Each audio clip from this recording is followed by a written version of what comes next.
Vamos chamar, então, os nossos sabatinadores. Começando por professor Carlos Menck, professor titular da Universidade de São Paulo, no Instituto de Ciências Biomédicas, especialista em genética molecular e de micro-organismos. Por favor, uma salva de palmas.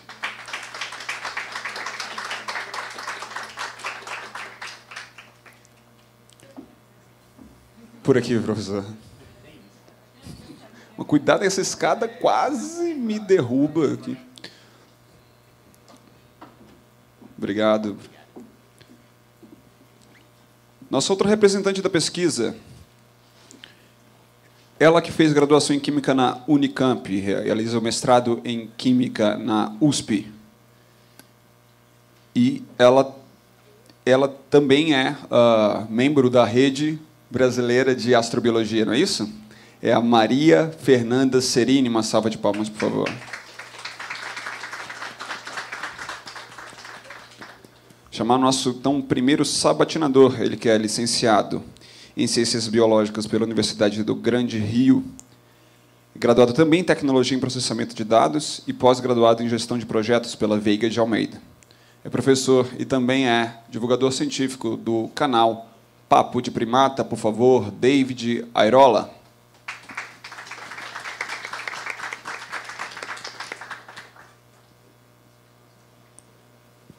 Mais uma representante da divulgação científica. Ela que é do projeto Filos, é um blog que fala principalmente sobre evolução. É graduada em Ciências Biológicas pela Universidade Estadual de Londrina, mestre em Zoologia pela USP e é doutoranda em Zoologia também pelo IBUSP, Natália Riso Friol.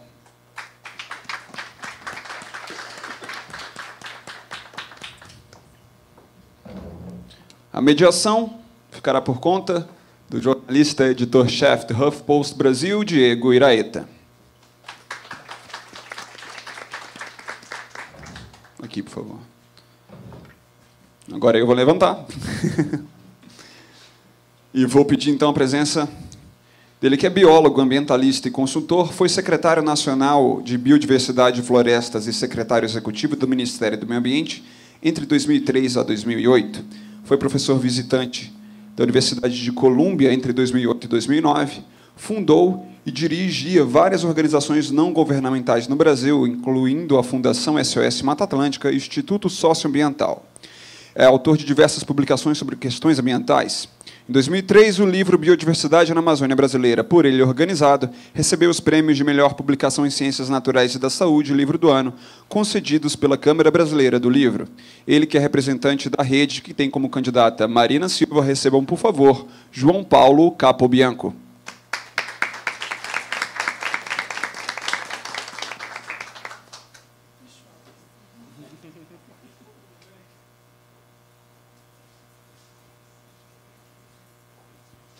Obrigado.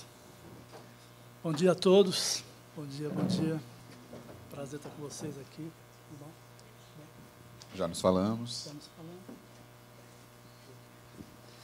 Vamos, então, à segunda sabatina do dia. Já começo perguntando, Marina Silva, uma figura que é sempre relacionada à sustentabilidade, ao meio ambiente. Num eventual governo Marina, Capobianco, qual é a prioridade que vai ser dada à ciência e à inovação?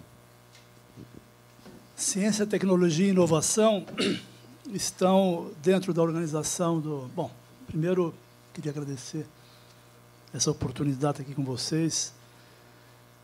Esse tipo de iniciativa que tem uma grande dispersão e que utiliza as redes sociais como canal de comunicação e que permite uma comunicação direta com um universo muito grande de pessoas interessadas em discutir ideias e propostas, pessoas que estão analisando o cenário e buscando decidir, né, sobre a sua...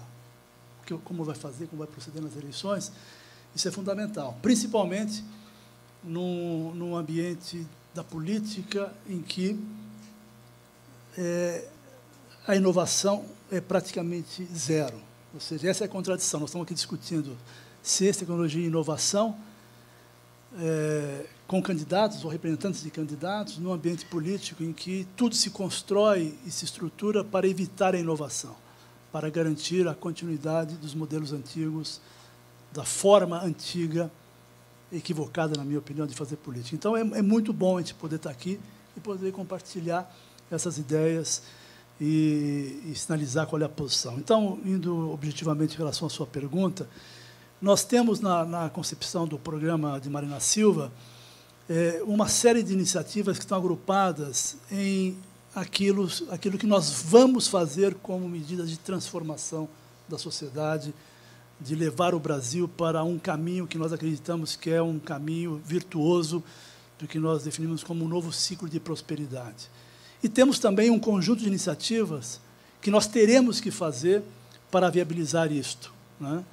Como combater a corrupção, a questão da reforma política, a questão do ajuste fiscal, etc. Mas lá, na parte mais importante, que nós consideramos que podem, de fato, fazer a transformação do país, está a ciência e tecnologia.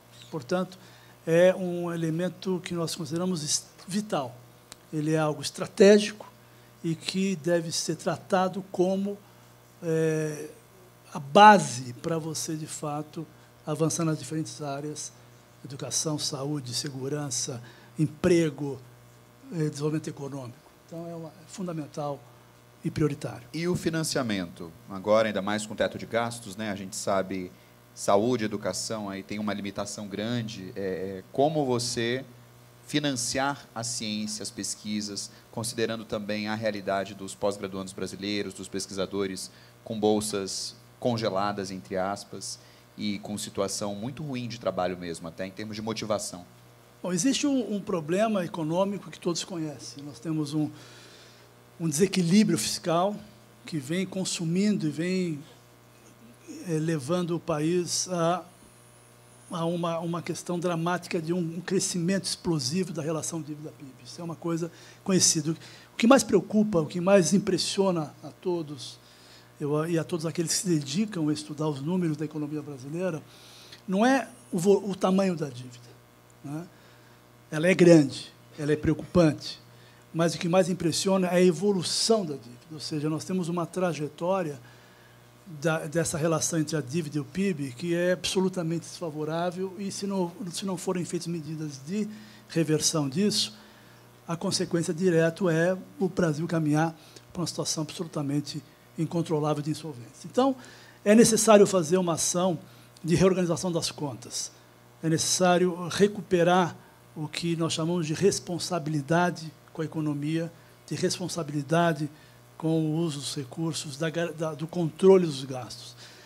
Agora, como é que você opera numa visão de longo prazo? Quer dizer, você tem um problema agora, de fato, de falta de recursos, mas você tem uma visão de longo prazo. E ciência e tecnologia fazem parte da resposta do longo prazo. Então, há uma série de iniciativas que o poder público, no caso o governo federal, como indutor, ele tem uma grande responsabilidade e ele pode fazer a diferença, que você tem que avaliar isso não apenas no momento presente, tem que avaliar no médio e longo prazo.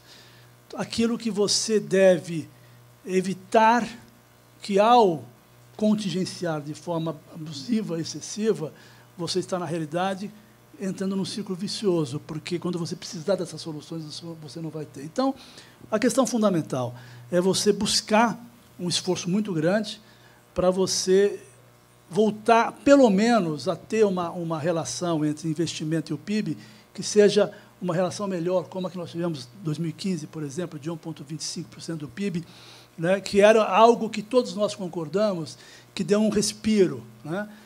Claro que pode-se falar de 3% dos países desenvolvidos, 2%, mas se nós conseguíssemos retornar num período que nós já tivemos recentemente, já seria algo alvissareiro. Agora, existe uma outra questão fundamental. Não é uma questão apenas de recurso. O problema da pesquisa científica, ela não é apenas a redução dos investimentos, mas é um conjunto de estruturas, de burocracias e de formas de operação que dificultam tremendamente a evolução da pesquisa no Brasil. Por exemplo, a questão das taxações, praticamente da inviabilização da importação de equipamentos e insumos de pesquisa, né? Esse é um fato que pode ser resolvido com baixíssimo impacto financeiro, digamos assim. A questão da dificuldade de você fazer cooperação internacional, trazer pesquisadores para fins específicos que poderiam nos ajudar a alavancar a nossa ciência, que encontram barreiras tremendas na relação para que esses pesquisadores possam vir para o Brasil.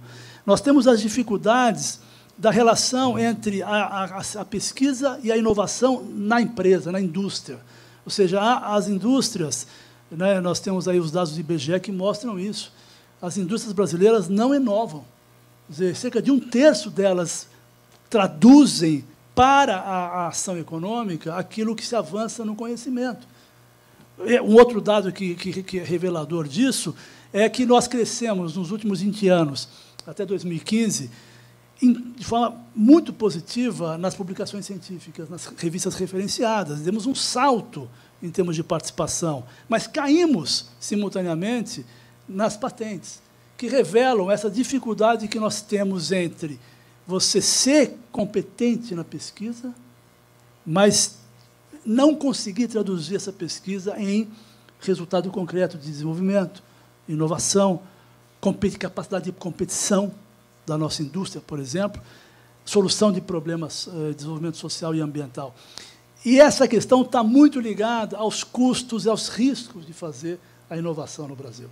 Então, o que eu quero dizer com isso é que nós temos, sim, que analisar a questão financeira, nós temos que garantir que aqueles investimentos, por exemplo, em laboratórios, em contratação de pesquisadores, que depois não conseguem trabalhar, porque não tem o recurso para pagar energia elétrica, porque não tem o recurso para manter o equipamento adquirido, fizemos investimentos em laboratórios de altíssima tecnologia, de ponta, e não conseguimos operá-los por manutenção. Então, essa questão tem que ser equacionada, tem que ser enfrentada, né?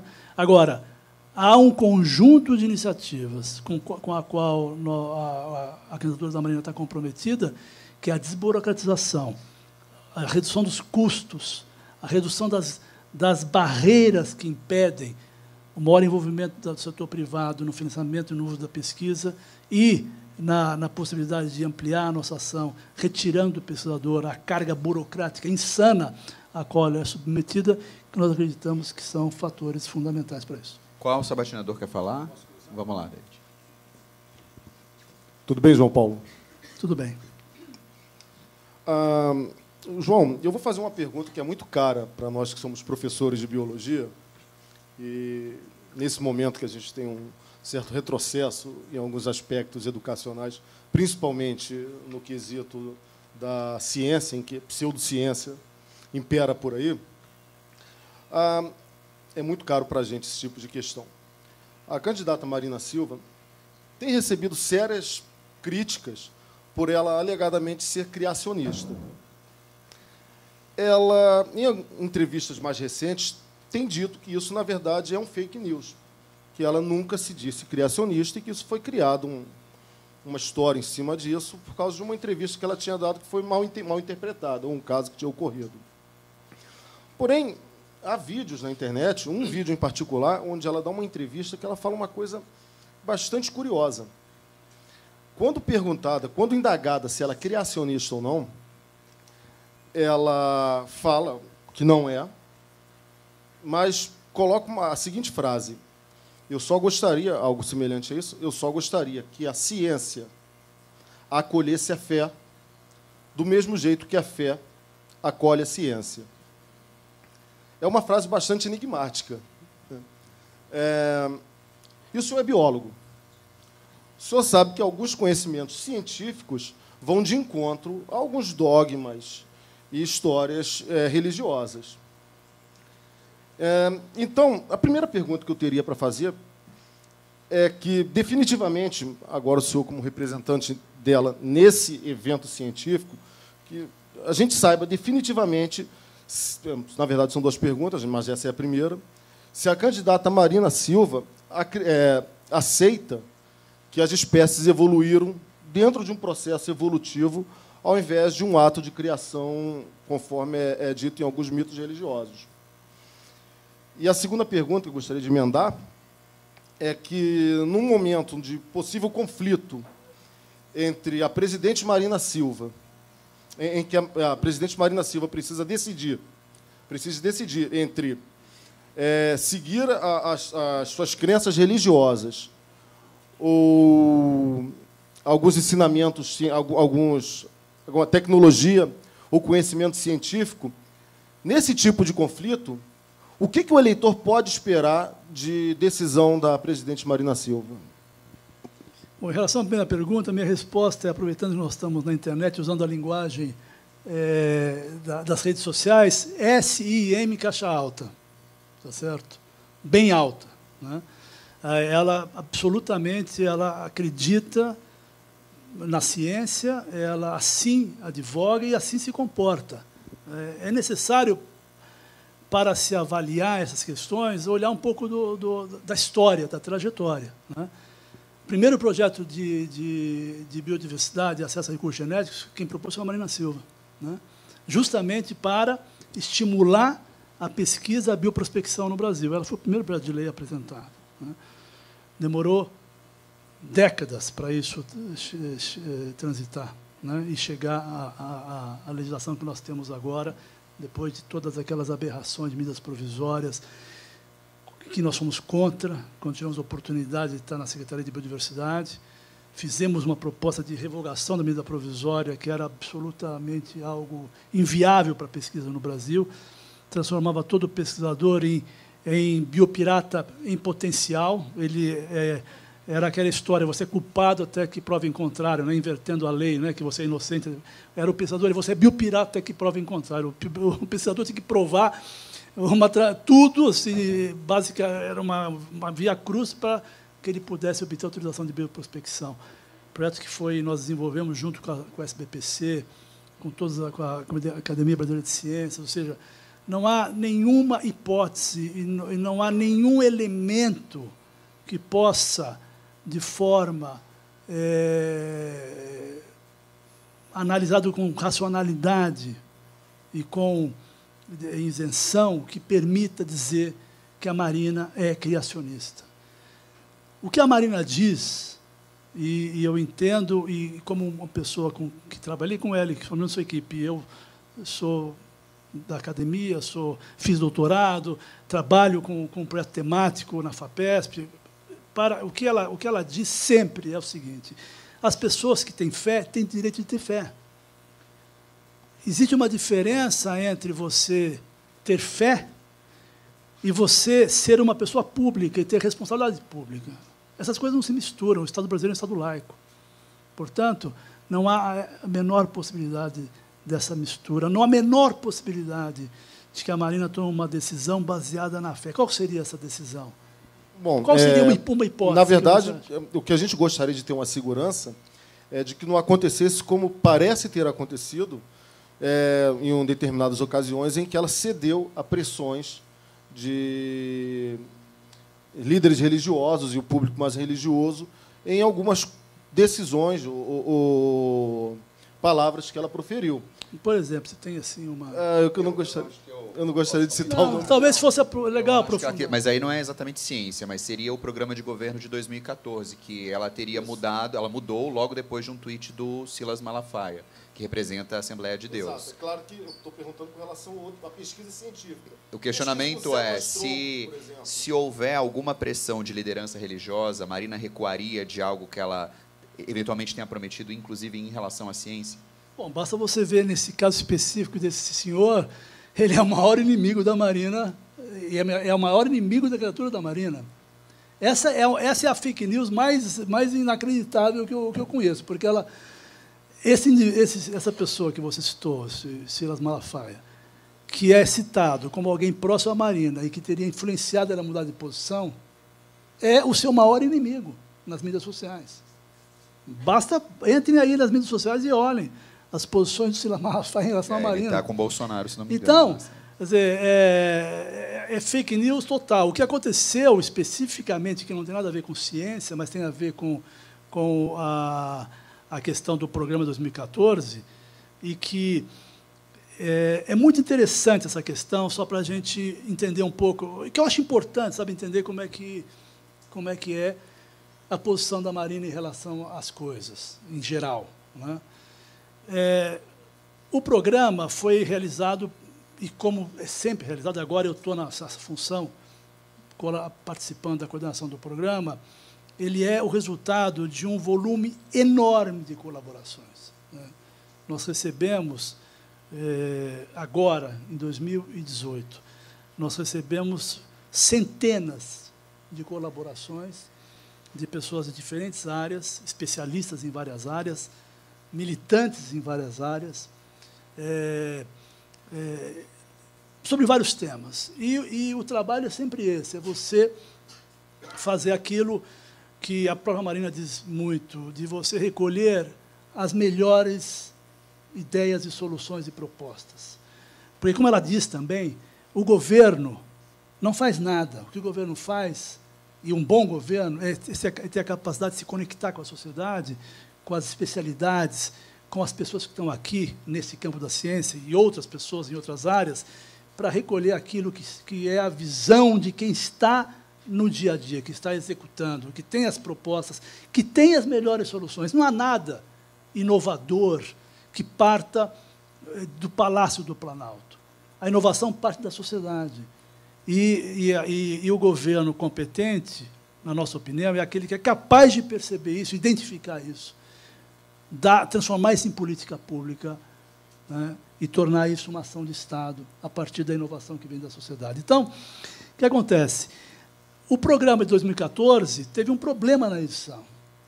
E ele incluía elementos em relação à questão LGBT, famosa, com a qual a Marina não concordava, né? Ela teria duas posições a tomar. Não, ignora isso, porque isso vai dar muita repercussão negativa. Ou não, eu quero que o meu programa tenha exatamente aquilo que eu acredito e que seja claro para a sociedade. Foi uma longa discussão. Aqueles que diziam, não faça isso, porque vão dizer que isso aí é mudança, que é fraqueza. Dizer, não é fraqueza, não é nada, é realidade, é ética. Aquilo que, de fato, eu não concordo, não pode estar no meu programa. Ponto final. Essa é a posição. As pessoas têm que saber exatamente o que eu penso. Têm que saber exatamente o que eu proponho. Eu não vou fazer estelionato eleitoral. Eu não vou deixar que tenha no meu programa questões que depois eu não vou cumprir, né? Muito bem. Só que aí virou fake news total, aquela confusão que foi o Silas Malafaia, que mudou tudo. Aí nós fizemos o seguinte, publicamos o programa comparado na área LGBT. Era assim, os direitos, as expectativas e as demandas do setor, coluna, Marina, Dilma, Aécio. Tato falho, estou até esquecendo Aécio. Aécio, tá certo? Não, realmente tem que esquecer, foi um fato lamentável essa história. Aécio, quem mais que era? Sei lá, era uma tabela que mostrava que, apesar da mudança, num ponto específico, o nosso programa era muito mais progressivo que os outros. Então, essa que é a questão, é uma questão de postura. Eu acredito que essa é a melhor postura, porque nós não somos obrigados a acreditar em tudo que um candidato propõe. Mas nós temos que ter certeza de que o que ele está propondo é, de fato, o que ele acredita que ele vai fazer. O grande problema no Brasil é o estelionato eleitoral, onde as campanhas se transformam em um conjunto enorme de propostas e compromissos que só são feitos na eleição. Assim que eleitos, a primeira iniciativa é reformar as propostas feitas na eleição. Então, acho que essa é uma questão... Eu vou passar para a Natália, certo? Que caracteriza bem a Marina. Ainda nessa linha de raciocínio, bom, obrigada por estar aqui também. Bom saber Eu que você é agradeço. biólogo, também sou. Ainda nessa linha de raciocínio do Davi, sobre religião e ciência, eu queria que você falasse um pouco sobre religião e escola. Porque a gente sabe que essa trajetória da Marina de tratar a religião e ser... essa questão é muito emblemática para ela, né? Ela foi católica, agora é evangélica, defende muitos pontos de vista nesse sentido. Mas eu queria saber das escolas mesmo. Hoje a gente tem a defesa de algumas poucas religiões nas escolas. Então, praticamente o catolicismo. Então, eu queria saber sobre a religião e a escola, assim, se vocês estão pensando em incluir, se vai continuar o programa de religião nas escolas e se vocês estão pensando em incluir todas as religiões. Eu queria saber se vocês discutiram isso no plano de governo de vocês, porque se o Estado é laico e vai se discutir religião nas escolas, que seria uma crença que, para mim, tem que vir de casa, sabe? Eu acho que religião, se você não for tratar a história da religião como algo cultural, ou seja, incluindo todas as religiões, então aí fica da crença de cada um, aí vem dos pais, e aí sim, a ciência respeita a religião, não é isso. O que a gente não quer é interferência dos dogmas da igreja dentro da ciência. Então, é separar, assim. Eu, pelo menos, posso falar por mim. Minha família toda é religiosa. Então, eu respeito muito. Mas eu não deixo que a religião e os dogmas a qual me foi passado incluam dentro dos meus experimentos. Meus experimentos são evidências que são muito claras para mim e para a ciência, enfim. Então, eu queria saber sobre como é que vocês vão tratar a religião nas escolas, que são os futuros cientistas. Bom, no Estado laico, a escola pública é laica. Não há espaço para tratar religião na escola pública. Isso não existe.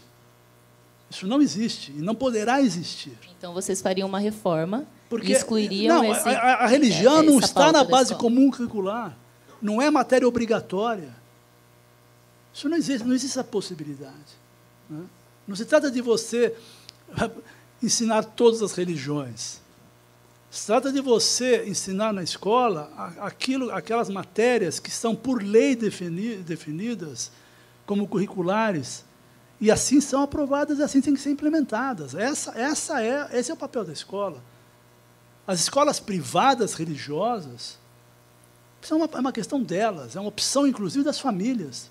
Se alguém quer que seu filho estude numa escola religiosa, vá numa escola privada, ou gratuita, inclusive, mas oferecido pelas igrejas, pelas congregações que existem, escolas que fazem isso. A população tem essa opção. Na escola pública, ela vai para uma escola de um Estado laico, onde não há espaço para ensinar, não é uma ou outra ou todas, é nenhuma religião. Então, essa é uma questão absolutamente clara, cristalina.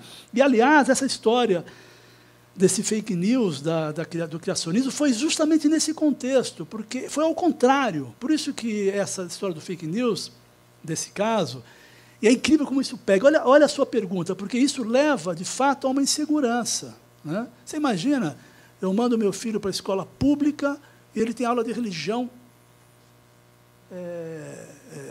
católica, ou ele tem, sei lá, ele vai ter qualquer outra, né? E não é a minha religião. Você imagina a confusão que isso significa, né? Mas por que essa confusão surgiu? Porque ela estava justamente numa escola religiosa. Ela foi convidada para uma escola adventista. Ela vai na USP, ela vai na PUC, ela vai na Unicamp, ela vai numa escola adventista, ela participa em todos os locais que ela considera importantes participar e dar sua contribuição no debate com a sociedade, com os alunos. Né? E nessa escola foi exatamente o contrário, porque eles tinham uma matéria sobre criacionismo, que ela disse foi o contrário. Ela não diz, a posição dela, mas também tem que ter a ciência a evolução das espécies, a ciência não a outra visão, a visão científica da evolução. Então não é que ela, entende?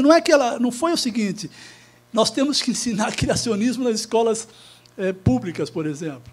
Não, as escolas religiosas devem ensinar a teoria científica sobre a evolução das espécies. E não apenas o criacionismo. Foi ao contrário essa discussão. né, que gerou esse fake news, porque o assunto foi criacionismo e se levou para o outro lado. Então, eu acho que é importante a gente, de fato, eliminar essas questões que ficam pulsando, sabe, como se essa mistura. Quantos cientistas... Vamos pegar Paulo Freire, grande pedagogo, religioso de carteirinha.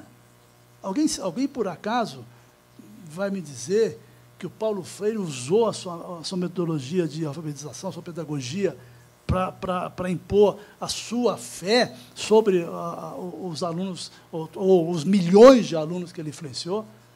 Poxa vida, né? Meus filhos estudam numa escola particular que é religiosa, e não tem religião. Aliás, tem até optativa. Um dos meus filhos vai na optativa, o outro não vai. Uma coisa não tem nada a ver com a outra. Quer dizer, e eles não estão nessa escola porque ela é religiosa, estão nessa escola porque é uma boa escola, que, por acaso, é de uma congregação religiosa. Então, acho que a gente tem que acabar com essa confusão, né? E, de fato, reafirmar isso. No programa de governo de Marina Silva, que é o programa que espelha o que ela acredita, a escola pública é pública. E, por ser pública, ela é uma escola laica. É importante mesmo esse tipo de esclarecimento, ainda mais porque a ciência e a saúde estão sendo alvo de fake news também, né? Então, assim, grupos anti-vacina falando sobre experimentos ruins com vacinação. Então, é importante quando há um tipo de esclarecimento como esse. Por favor, meu caro. Bom, primeiro, queria Carlos. agradecer Eu que ao agradeço. Paulo. É um prazer ter biólogos aqui representando a Marina Silva.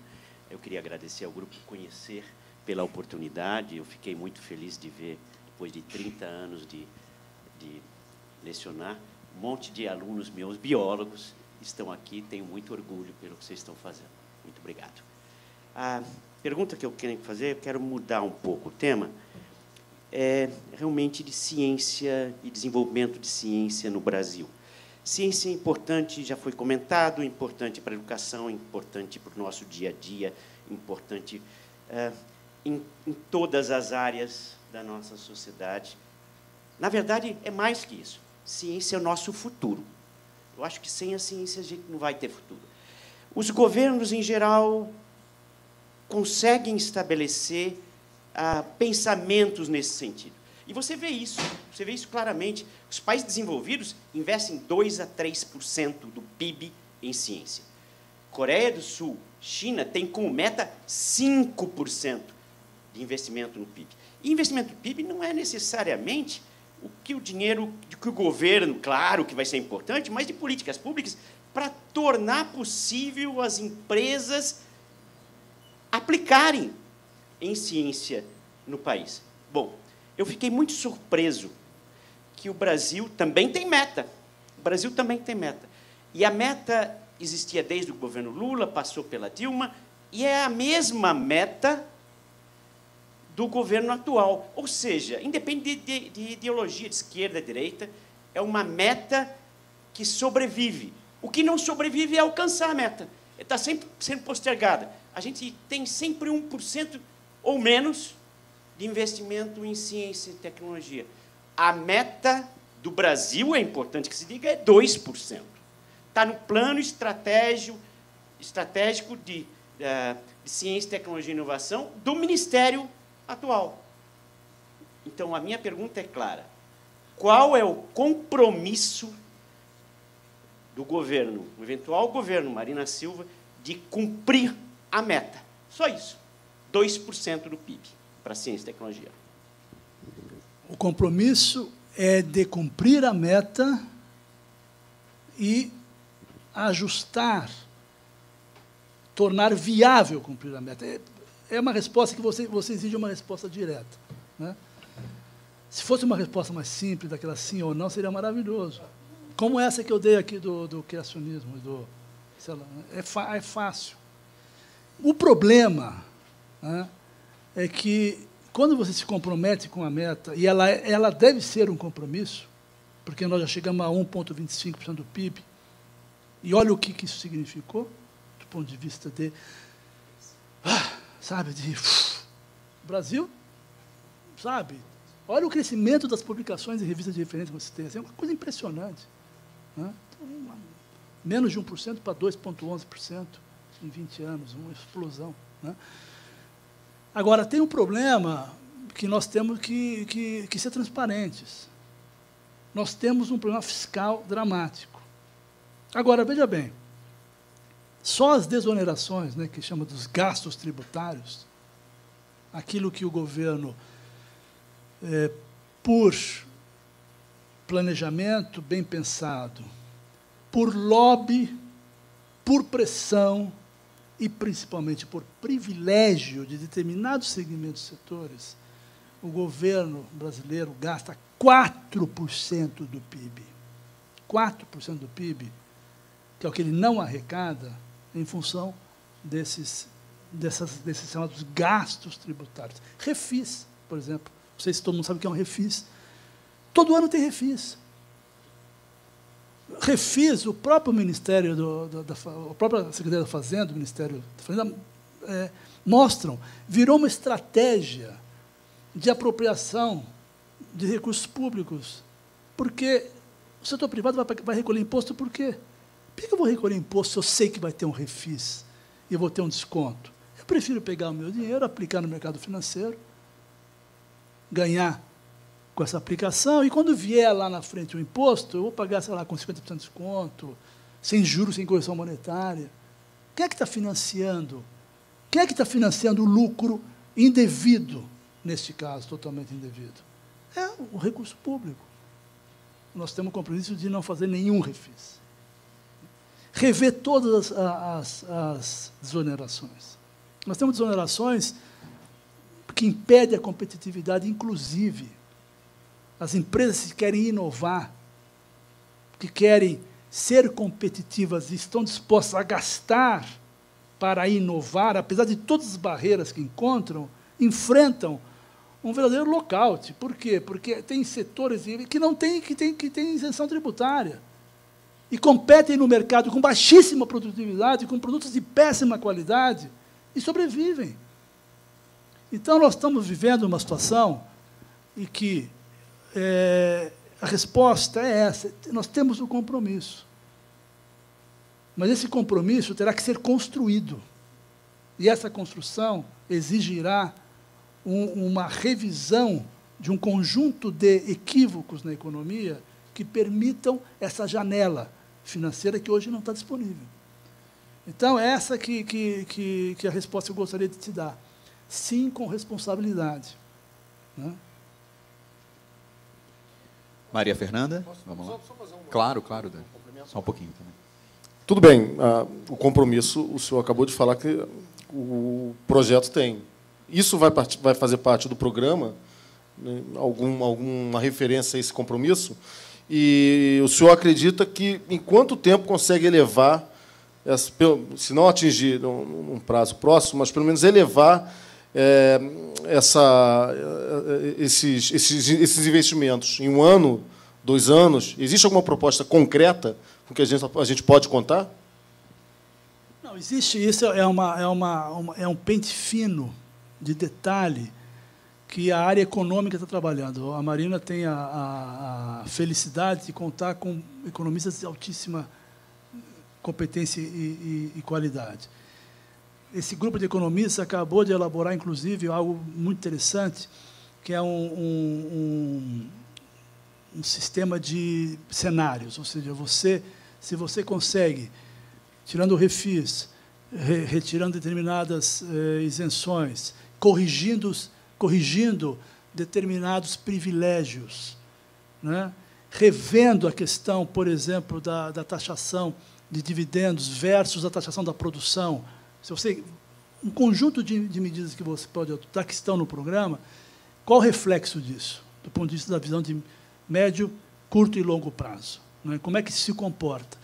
Então, existe esse compromisso está desde 2014 no programa, essa meta, desde 2014, na campanha que ela fez em 2014. Agora, é necessário fazer esses cálculos, esses ajustes. Né?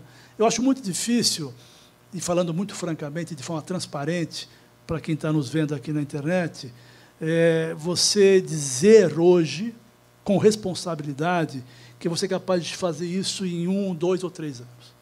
A não ser aqueles que têm feito isso, que estão dizendo que vão pegar as reservas cambiais e vão vender a reserva cambial para pagar a dívida de curto prazo e, com isso, alongar a dívida, diminuir o custo dos juros. Tal. Bom, vai quebrar o Brasil, vai explodir o câmbio, vai destruir a economia. Então, propostas mirabolantes de rompante são fáceis de fazer.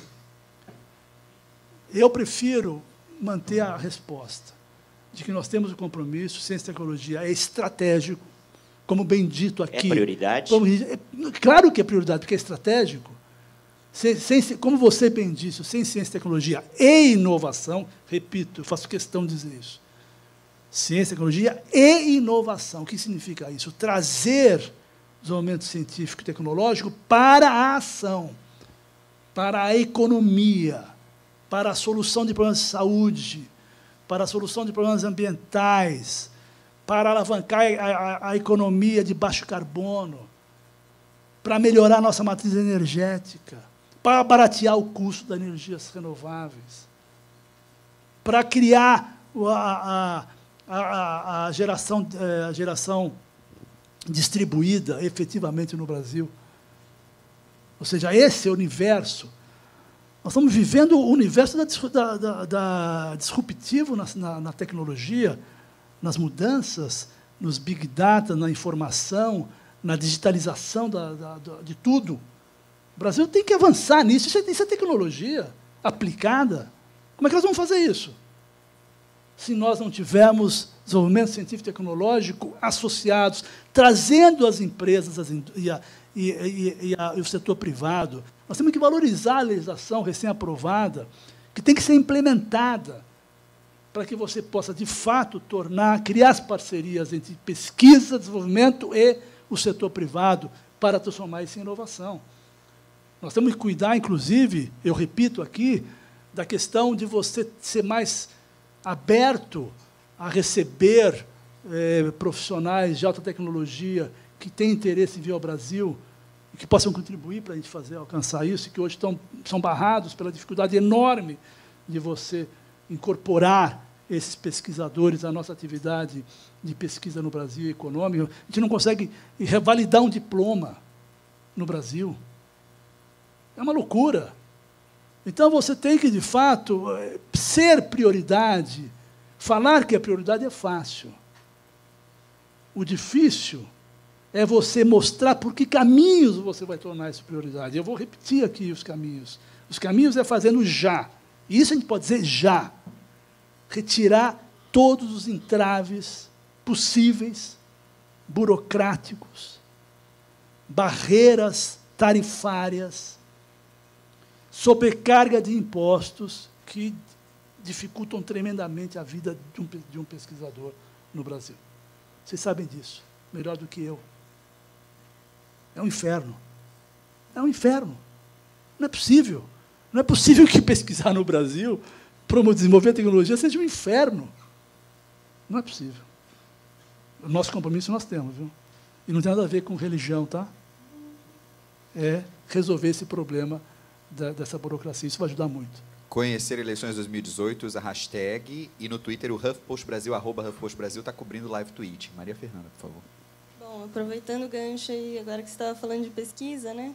Eu queria focar agora nos pós-graduandos, né? Eu, como uma das representantes da pós-graduação aqui, eu queria chamar atenção para o grande número de ocorrências de problemas de saúde mental, agora dentro da pesquisa durante a pós-graduação, certo? Esses problemas incluem ansiedade, depressão, coisas mais graves que podem até levar ao suicídio, como a gente já viu em inúmeros casos de pós-graduandos.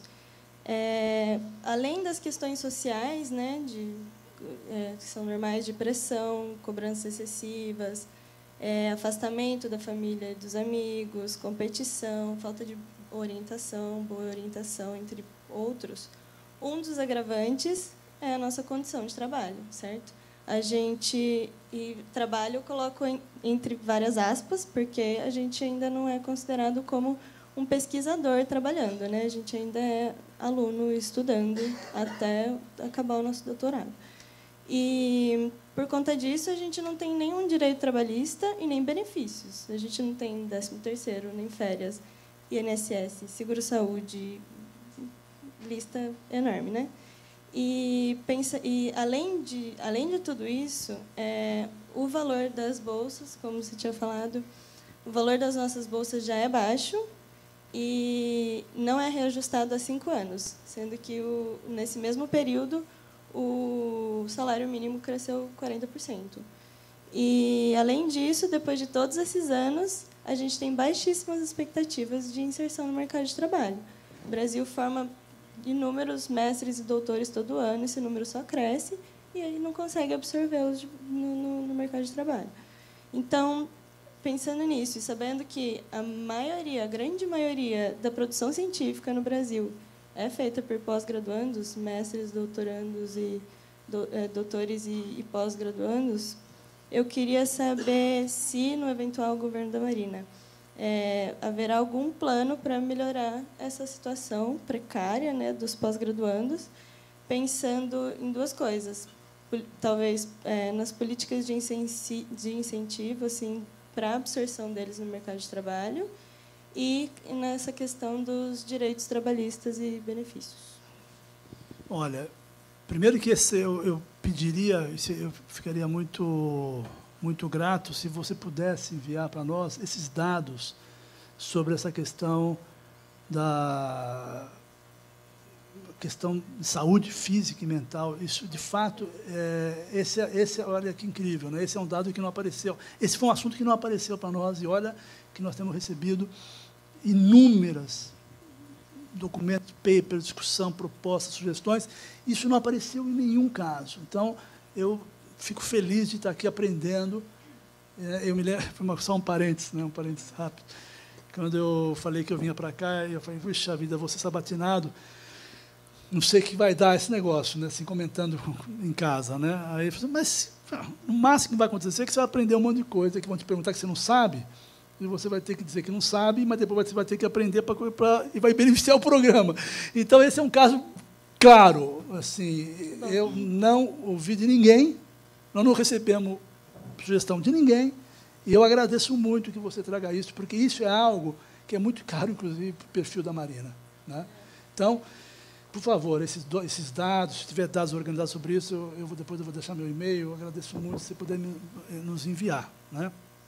Agora, eu queria insistir, que eu acho que não responde toda a complexidade da sua pergunta e não atende à sua expectativa de forma completa, mas numa questão que eu já falei, que eu queria insistir, né? Nós temos no Brasil uma espécie de um divórcio entre a pesquisa e o desenvolvimento tecnológico e a economia. Isso é perceptível, né, no dia a dia, mas ela é agora, graças aos estudos trianuais aí do IBGE, que avalia isso, né, ela tem números para isso. 1/3 das empresas incorporam inovações na sua atividade produtiva ou nos seus produtos no Brasil. 1/3. 2/3 não fazem isso. Então, isso é o quê? É exatamente o que você está dizendo, uma coisa é reflexo da outra. Se eu não tenho indústrias, não só a indústria convencional, mas a área de serviços, a área de todo desenvolvimento, todas as áreas de prestação de serviços para a sociedade, etc., todos os negócios, se eles não inovam, eles não precisam de quem inova. Esse problema é algo dramático no Brasil.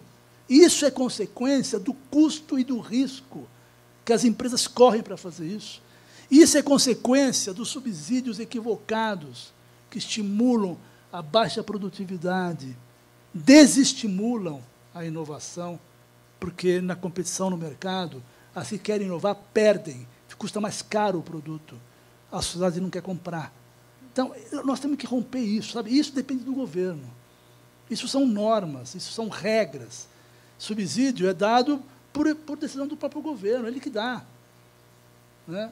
Então, eu tenho certeza que um foco, um governo, e isso está como prioridade no programa de Marina Silva, que retire esses entraves, que facilite, promova o encontro entre a pesquisa, a universidade e o setor privado, isso vai rapidamente oxigenar, isso vai gerar oportunidades, entende? Porque nós temos hoje, como está escrito textualmente no nosso programa, o represamento de milhões de pesquisadores e profissionais altamente qualificados nas universidades. Ou eles vão dar aula, ou vão fazer pesquisa. João, um dos pontos da nossa depressão na pós-graduação é a falta de perspectiva. Então, qual é o plano de vocês para absorver mestres e doutores? Que ano passado a gente formou 21 mil doutores, o Brasil tem mais de 300 mil doutores, e a grande maioria deles não tem para onde ir. Mas é isso que eu estou dizendo. Tem a fuga de cérebros, né? Mas é isso que está acontecendo. Fuga de cérebros, que é dramático, né?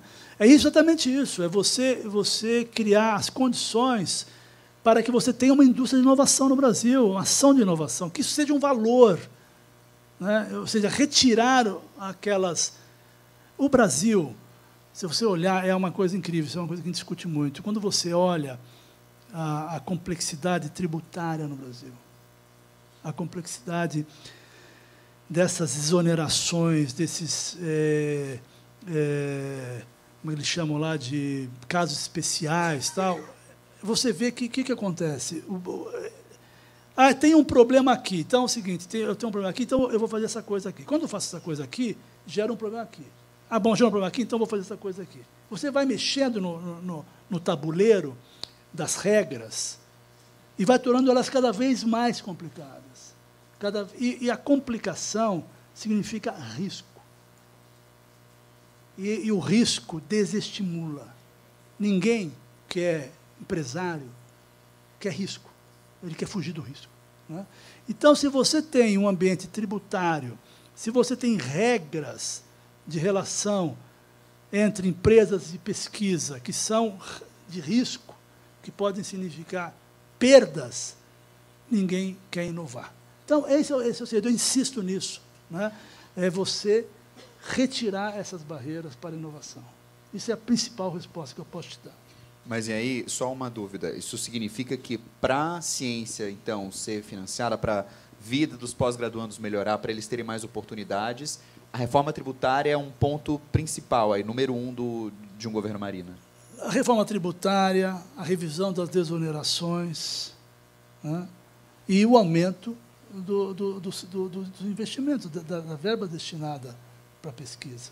Isso é um conjunto de iniciativas. O que eu quero dizer é que a gente não pode se iludir de que basta aumentar para 2% do PIB.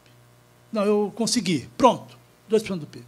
Se eu não retirar essas barreiras, se eu não estimular a inovação, se eu não aproximar a pesquisa do setor privado, do empreendedorismo, eu não vou resolver o problema.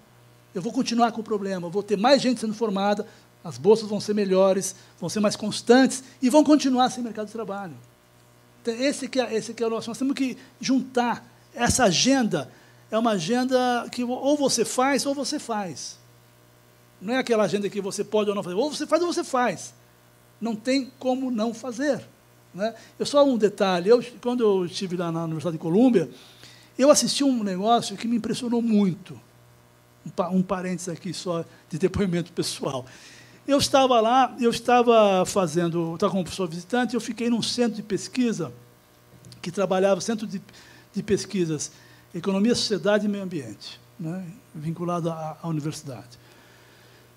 Eu estava lá por outro motivo, eu estava trabalhando com o desmatamento da Amazônia, que era uma outra coisa, mas eu estava assim, no ambiente universitário. Quem era o presidente quando eu cheguei lá? Porque eu cheguei lá em agosto de 2008. O presidente era o Bush. que o Bush era? Não existe mudança climática. Isso não acontece. A universidade, sinceramente, era impressionante. O único local que discutia a questão da relação com mudança climática e inovação era o Earth Institute, que também é vinculado à Colômbia. Só. Era um deserto. Quando eu cheguei lá, eu queria muito participar de aulas sobre a questão da mudança climática, que era um assunto que eu queria entrar. E praticamente não tinha. Bom, o que aconteceu em 2008? O Obama ganhou.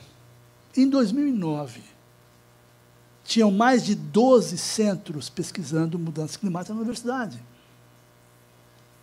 financiados pelo setor privado. Quando o Obama assumiu e colocou a agenda de mudança climática como prioridade, a questão da redução de emissões, a questão do cap and trade, que ele colocou no Congresso e não conseguiu aprovar, mas ele foi tão rápido. E eu percebi ali o dinamismo da relação entre universidade e setor privado. Eu fiquei muito impressionado com isso. Porque, rapidamente, aquelas coisas, seminário sobre mudanças climáticas, é sempre assim, né? Financiado pela empresa tal. Debate tal, publicação, palestra de especialistas em mudança climática trazida de Washington, patrocínio, porque lá tudo com patrocínio, né? Patrocínio tal. Então, eu percebi isso, quer dizer, nós não temos isso no Brasil. Essa relação entre universidade e economia que permita, né, estimular, investir também, não só o poder público, mas também o poder privado investir, para que a gente tenha mais volume de recursos e mais importante, o resultado da pesquisa ir para a economia, gerar emprego para quem pesquisa e gerar solução para a sociedade. Professor Carlos, quer perguntar? Acho que é uma pergunta rápida, na verdade.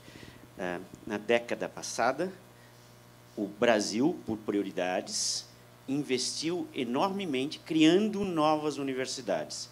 Duplicou o número de vagas na universidade, o que eu considero uma postura de priorizar o futuro.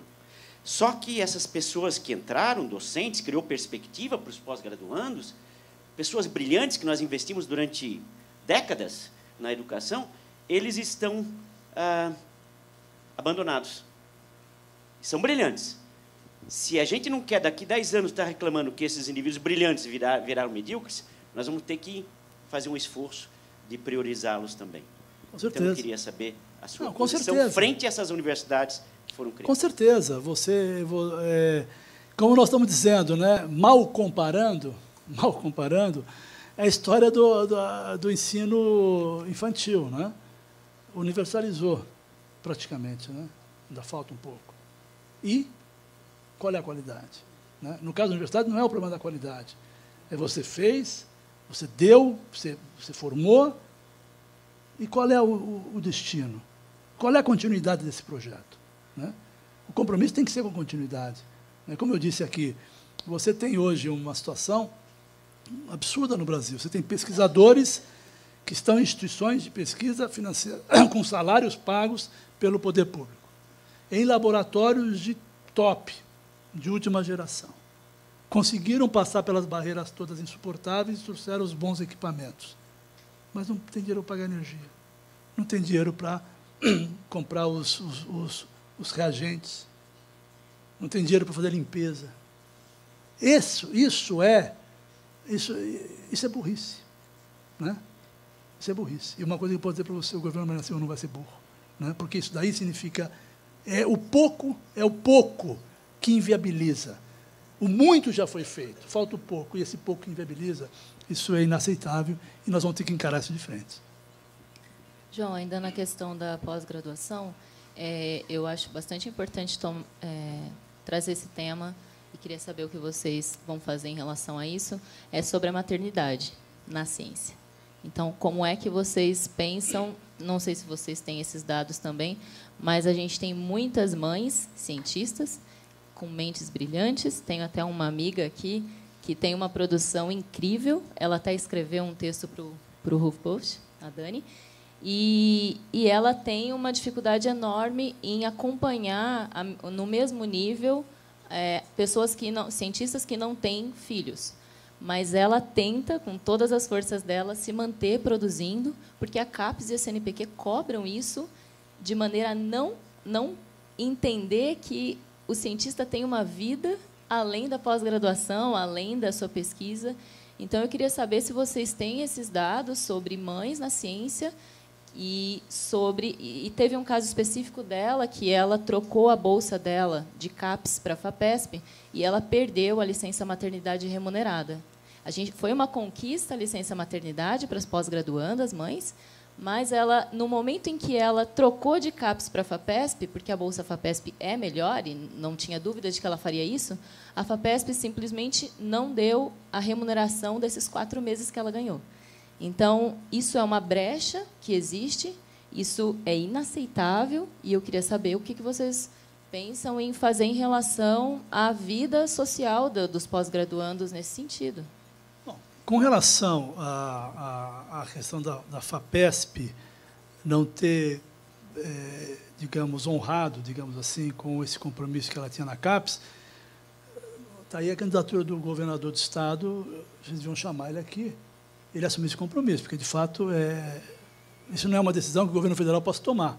Nós não podemos incluir no programa de governo da Marina, que é para a presidência da República, o compromisso que a FAPESP, tá certo, incorpore isso. Essa é uma questão que é uma decisão que tem que ser tomada em nome do Estado, acho extremamente importante, deve ser tomada. Com relação à mulher, né, isso é uma prioridade. Estamos trabalhando de forma muito... Aliás, ontem mesmo, estivemos trabalhando, discutindo, reunindo com pessoas para tratar essa questão das condições para a mulher. E também, né, e aí falando do nosso lado aqui, também da licença paternidade, do aumento da licença paternidade e da possibilidade, inclusive, que eu acho que é uma coisa muito importante, nós estamos discutindo, de que forma a gente poderia tornar a licença maternidade e a paternidade de um casal, que elas possam compor. Porque hoje você tem que tirar junto. Nasce a criança, licença maternidade, 4 meses, paternidade, os dias dele ele tem que tirar no início. Mas eu não quero tirar no início. A minha mulher vai cuidar do meu filho nesse momento. Quando terminar dela, eu assumo, e fico um período, faço uma transição, ou seja, como é que a gente pode, nós estamos estudando como é que a gente pode tornar essa paternidade maior e poder haver uma combinação entre a paternidade e a maternidade para que possa haver melhor assistência à mulher trabalhadora.